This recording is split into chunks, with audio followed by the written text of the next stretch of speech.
ሄሎ እየሰማኝ ነው? ስማ እኔ የምልህ ችግርህን ጥለህ በመሄድ አይደለም የምትጋፈጠው። እየሰማኝ ነው? ችግርህን ጥለህ በመሄድ አይደለም የምትጋፈጠው። ልንገርህ ፊት ለፊት በመጋፈጥ ነው እንጂ ችግርህን ጥለህ ስለሄድክ ችግርን አታሸንፍም። ወንድ ልጅ አይደለ? ብራዘሪ ወንድሜ ንቃ። እኔ እብድ አይደለሁም።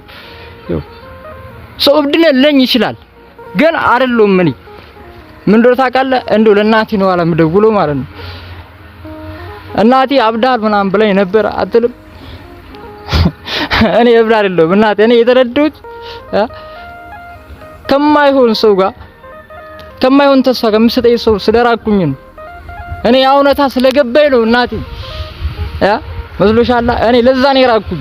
ያለበለዛ ከዛ ሰው ካራኩኝ ወንዝ ውስጥ የተጣለ ጨው ነኝ እኔ የምሆነው እናቴ።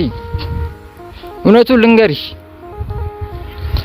አንድ ጣትን ወደ ሰው ስቀስር ማለት ነው 3 ጣቶቼ ወደ ራሴ መሆን አውቀዋለሁ። የራሴን ስህተት እንዳስታውስ የምረዳኝ ነው። ገባሽ እናቴ? ለዚህ ነው እኔ አብጄ አይደለም። እኔ እብድ አይደለሁም። ገብቶሻል? እኔ እብድ አይደለሁም። እኔ ለዓላማ ነው ያብኩት። እኔ አብጄ አይደለም። ይሄ የኔ ዓለምና የኔ ህይወት ብቻ ነው። እየሰማኝ ነው? ይሄ የኔ ዓላማና የኔ ህይወት ብቻ ነው።